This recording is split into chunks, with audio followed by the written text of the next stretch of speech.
এই আন্দোলনের সাথে ছিলেন এমন তো দুইজন এখন উপদেষ্টা পরিষদে আছে। এর থেকেই একটি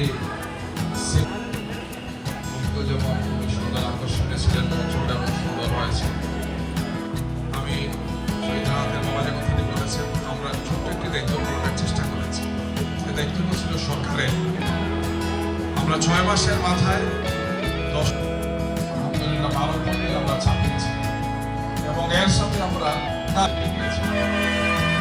এর সাথে আহত যারা হয়েছেন তাদের তালিকা সংগ্রহ করে দুটো প্রকাশ করেছি। আবেগ হারিয়ে যাবে যদি আমরা আমাদের শহীদদের আহতদেরকে ধরে রাখতে না পারি। বাস্তবায়নের সিদ্ধান্ত শুনতে চাই, এখনই বাস্তবায়ন করতে।